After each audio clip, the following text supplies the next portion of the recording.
So over the past couple years I've been here at MUSC, I've gotten quite a few questions about vaccinations in IBD patients.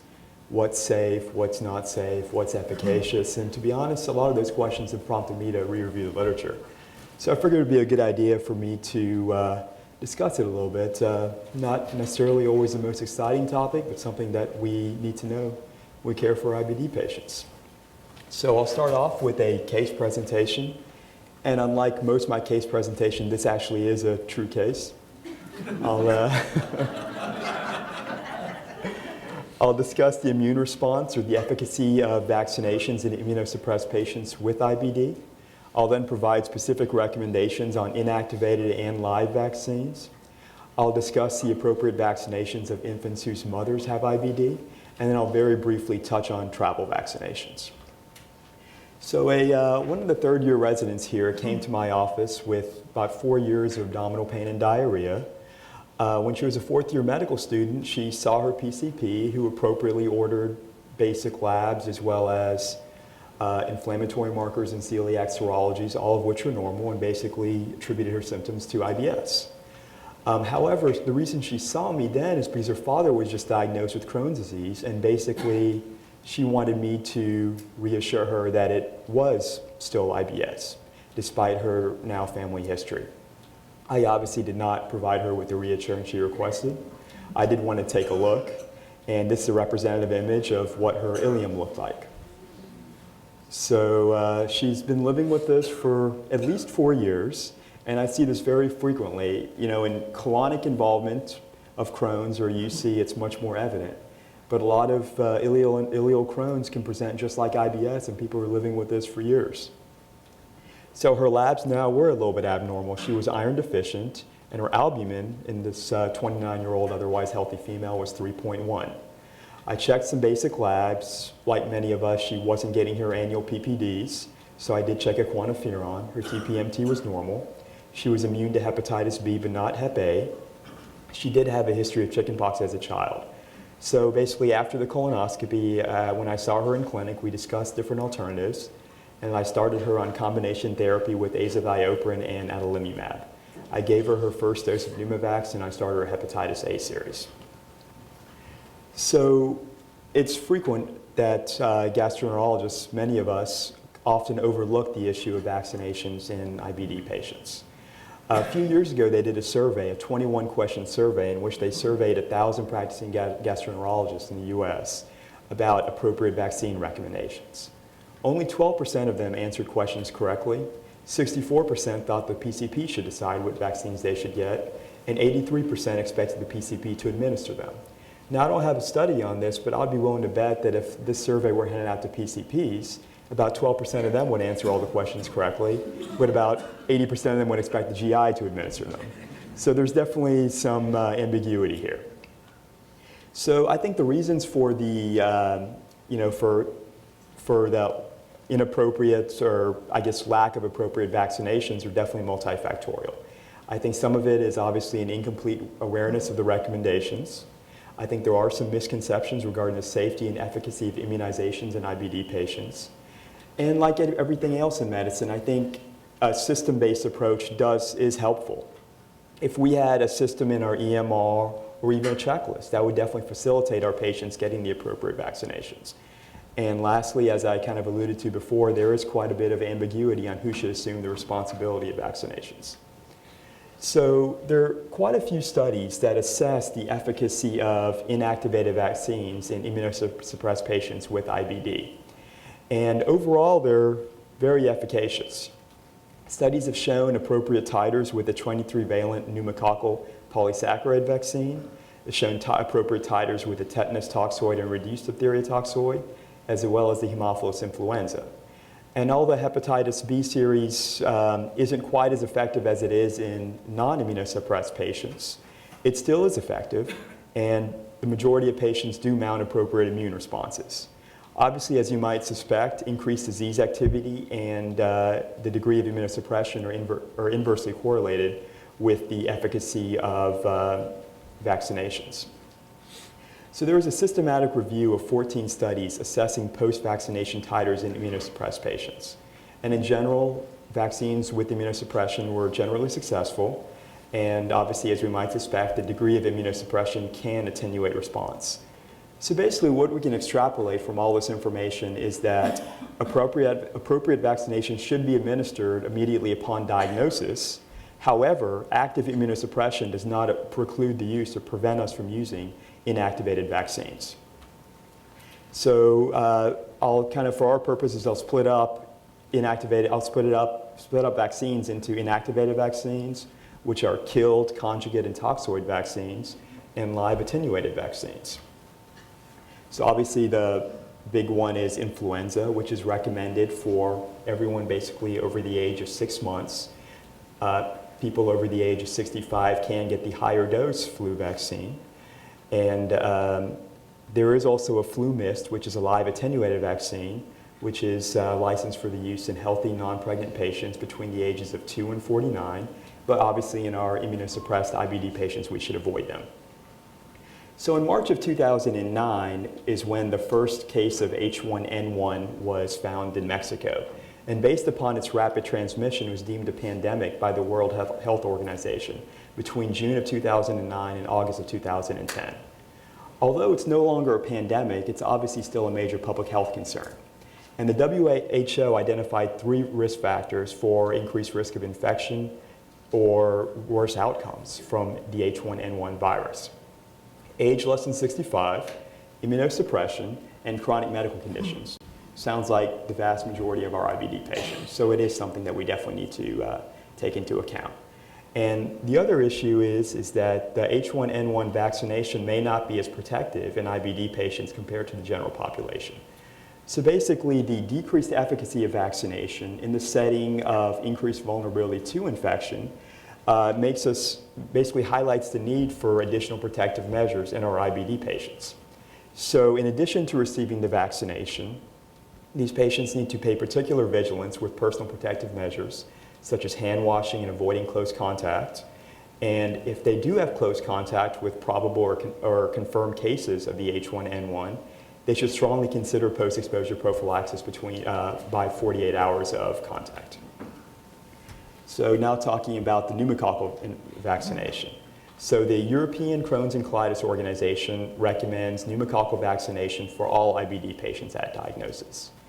And the ACIP recommends pneumococcal vaccination for all immunosuppressed patients over the age of 2. So pretty much all of our IBD patients, actually all of our IBD patients do need the pneumococcal vaccination. And it's because the reason is that IBD has been found to be an independent risk factor for bacterial pneumonia. Narcotics, immunosuppressants, and PPIs just magnify this risk. And I don't know, many of you may have heard over the past year or so there have been some new recommendations regarding Prevnar and Pneumovax and who should get what, and it's incredibly confusing. I'll try to break it down as best I can understand. So basically, the PCV13 is the 13-valent pneumococcal conjugate vaccine, which is Prevnar, and the PPSV23 is a 23-valent pneumonia polysaccharide vaccine. So basically, everybody who has an indication for the Pneumovax has an indication for a one-time dose of Prevnar. So all of our IBD patients need that. If they've never had any previous vaccination, what they recommend is a one-time dose of Prevnar, followed by a subsequent dose of Pneumovax at least 8 weeks after that dose of Prevnar. If they've previously had Pneumovax, then they require a one-time dose of Prevnar at least 1 year after their last Pneumovax. And then basically they need a one-time booster at 5 years of Pneumovax, and then again at 65. So for example, if somebody is diagnosed at the age of 20, right now, they would get a one-time dose of Prevnar, wait a few months, get a dose of Pneumovax, wait 5 years, get a booster of Pneumovax, and at the age of 65, get Pneumovax again. And the reason behind this recommendation is that there is theoretical increased immunogenicity of the Prevnar vaccine being a conjugate vaccine. However, there is an increased spectrum of activity with the Pneumovax being 23-valent. Now, I've talked to the ID guys over here about that, and they don't seem too impressed with the data, to be honest. And to be honest, I have not yet incorporated the Prevnar into my practice.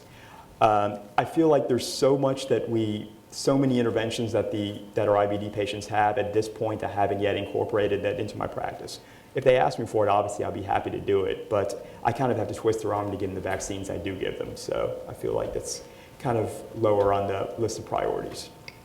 Hepatitis A and B virus, obviously as gastroenterologists, we're all very good at looking for immunity and vaccinating for hepatitis B. And there's no ambiguity about the need for hepatitis B vaccination. The risk of reactivation of chronic hepatitis B with immunosuppression without antiviral therapy is about 50%. And as we all know, that anti-TNFs can lead to aggressive hepatitis and fulminant hepatic failure. There are no specific recommendations for hepatitis A from either the ACIP or the European committees for patients with IBD. However, the data shows that it is cost-effective from a public health perspective, and also the combined Hep A and B vaccine, the Twinrix, may be more immunogenic than the Hep B vaccine alone. So I think it's reasonable. What I do is when I first see patients, if they don't have titers, I just check titers for both Hep A and B and vaccinate them for whichever one they're not immune to. Meningococcal infection. So there's no data on whether immunosuppressive medications have any impact on the risk of invasive meningococcal disease. So basically, I just adhere to the same guidelines as people without IBD. Healthy children normally get it around the age of 11 to 12 with the booster at age 16, which makes it most protective between the ages of 16 to 21. Now, high-risk patients include college students living in dorms, military recruits, complement deficiencies, ace-plenty, and then obviously microbiologists with persistent exposure. And if you do have persistent high-risk factors, then they recommend that you get boosters every 5 years. HPV is now recommended for both females and males between the ages of 9 and 26. And the reason why they recommend it for males also is, for one, males can transmit it to females, and secondly, males are also at risk for HPV-related diseases, including genital warts, anal cancer, and penile cancer. There is an increased risk of cervical neoplasia in IBD patients independent of immunosuppression, and immunosuppression even magnifies this risk. And there is also an increased risk of anal neoplasia with Crohn's.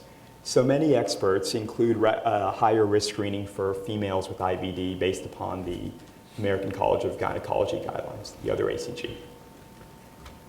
So TD, tetanus, diphtheria, and pertussis. So basically recommended that 5 doses of DTaP, the diphtheria, tetanus, and acellular pertussis, are between the ages of 6 weeks and 6 years, and then a booster of tetanus, reduced diphtheria, and acellular pertussis at 11 years, and then during each pregnancy. Then the tetanus and reduced diphtheria is recommended at 10-year intervals throughout life. And then at age 65, 1 dose of Tdap again. Now this slide exactly illustrates why we need a system in place. No one can remember this. When someone gets DTaP or Tdap or TD, it will give you DTs. But anyway, this slide illustrates why we need to incorporate this into our EMR, or at least have a checklist, because it's important that our patients get the necessary vaccinations, but there's no way, it's very difficult to remember all these nuances. So now we'll talk a little bit about live virus vaccines. So measles, mumps, and rubella. Typically, most people growing up in this country would have gotten their first dose of MMR at the age of 12 months and their second dose upon entry to school. There are certain higher risk groups that we need to worry about. Women of childbearing age, healthcare workers, college students, international travelers, obviously individuals involved in outbreaks, and then people who were vaccinated between 1963 and 1967 when they were offering the killed vaccine. So in these high-risk patients, I recommend asking them for documentation of vaccination, and if they can't provide documentation of vaccination, going ahead and checking titers. Now, if they don't have titers to all three measles, mumps, and rubella, we should administer them to all immunocompetent patients. However, once we give it, we need to wait 6 weeks after vaccine administration to start immunosuppressive therapy. So obviously this needs to be done on a case-by-case basis. If somebody's in the hospital with fulminant colitis that needs a biologic ASAP, we're not going to start checking their MMR titers and wait 6 weeks to start them on a biologic. But if we see someone kind of chugging along on 5 ASAs, not doing great, but not doing too poorly either, we scope them and we decide that we need to escalate therapy, I think it'll certainly be worthwhile to give the MMR vaccine if indicated, and then wait 6 weeks and then start immunosuppressive therapy. So again, like everything else in medicine, it's very individualized. It's all risk versus benefits. And Varicella and Herpes Zoster, which I probably get most of my questions about, they've had the primary vaccination, the chickenpox vaccine, since 1995, which is given in children at 12 months and at 4 to 6 years, and also non-immune adults, 2 doses, 4 to 6 weeks apart. Given the fact that chickenpox was essentially ubiquitous before 1995, and since 1995 we had the vaccine against it, it's not surprising that greater than 90% of adults with IBD have serologic evidence of immunity to varicella. So obviously we know that primary varicella infection in IBD patients has resulted in pretty bad infections, which can result in substantial morbidity and mortality. And there is an increased risk in IBD patients for secondary reactivation of Zoster. The Zoster vaccine is essentially the same as the varicella, except it's a much more potent variation. And it's licensed for adults over the age of 50 with a history of primary varicella infection, not those who have been vaccinated in the past. So both varicella and Zoster vaccines, although they're live, they're safe and effective in patients essentially on IBD doses of either methotrexate or thiopurines. And it's also safe and effective on patients who have been on prednisone unless they've been on greater than 20 milligrams for greater than 2 weeks. There's very limited data that suggests that it is safe on TNF blockers, and we really don't have any on the integrin inhibitors. However, because of the scarcity of data, it's currently contraindicated. We actually have had a couple of patients, a couple of our IBD patients who, through some accident, have actually gotten the Zoster vaccine on biologics, and they haven't had any problems. But yet again, I wouldn't recommend it at this point. If they were to get it for some reason, it can be given greater than at least 3 weeks prior to starting a biologic, either a TNF inhibitor or an integrin inhibitor, or high dose of steroids. However, if you were to stop a biologic for whatever reason, I would wait at least 3 months prior to discontinuation to giving the vaccine. So basically, just to break it down, for all patients without known exposure to chickenpox or vaccination history, I would go ahead and check their serologies. And the serologies are negative. You can discuss varicella vaccination. Obviously, it has to fit into their whole therapeutic paradigm. If there is an exposure history or history of vaccination, or they have positive titers and they're less than 50, they're good. Just proceed with immunosuppression. You don't need to worry about it. If there is an exposure history or positive serologies, but they didn't get vaccinated and they're over the age of 50, then again, you can discuss a Zoster vaccination. This is just basically a summary of the different vaccines. We talked about it. I'll kind of move on in the interest of time. Now we'll talk a little bit about infant vaccinations. As we know, many of our IBD patients are women of childbearing age, and therefore this is a major issue. Now I do want to talk briefly about the different medications we use in IBD during pregnancy. Methotrexate, obviously, as we all know, something we cannot use during pregnancy. Infliximab has minimal transmission in breast milk, but it can cross the placenta in very minimal quantities in the 2nd trimester and less so in the 3rd trimester. And therefore, it can be detectable in infants for up to 7 months after birth. There's a lot less data on adalimumab or golimumab. However, they're both IgG1 anti-TNFs, and I suspect they behave very similarly. There's, again, very limited data for natalizumab and vedolizumab. And thiopurines do have some transplacental transfer, and they do have minimal transfer via lactation, especially if lactation is done greater than 4 hours after drug ingestion. So with inactivated vaccines, patients whose mothers have IBD should essentially proceed with the same vaccine schedule as other infants. And it's not inappropriate to assess for serologic evidence of immunity at 7 months, and if they don't have the appropriate titers, to go ahead and give them a booster shot. With live vaccines, it gets a lot dicier. Fortunately, the only live vaccine recommended at less than 12 months is the rotavirus vaccine, which is given at 2, 4, and 6 months. So certolizumab probably has the least transplacental transmission, and in that situation, vaccination is safe. With infliximab, adalimumab, and thiopurines, it's definitely more of a case-by-case basis in which we look at the risks and benefits. I personally I've never had an infant that's gotten the rotavirus vaccine on these medications, but I'd be willing to consider it if they made a compelling case. So we can check levels for these medications, so infants can have levels checked, and if the levels are undetectable, they can go ahead and consider getting the rotavirus vaccine.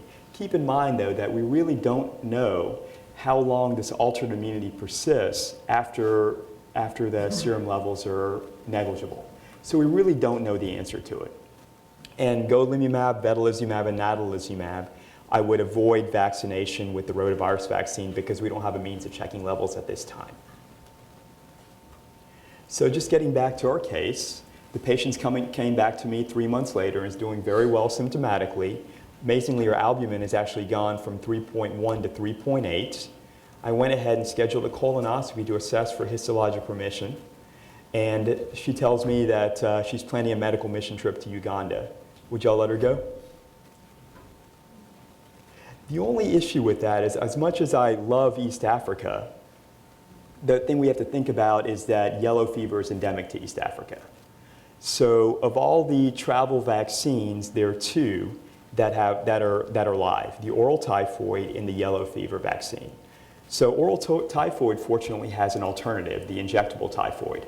However, the yellow fever does not have an alternative, and unfortunately I had to recommend that she not go to East Africa because she couldn't get the yellow fever vaccine. In general, when people are making trips, I frequently refer them to a travel clinic, but here at this point, I discussed with her that it wouldn't be safe for her to go, and she was okay with that. So that's about it. Any questions?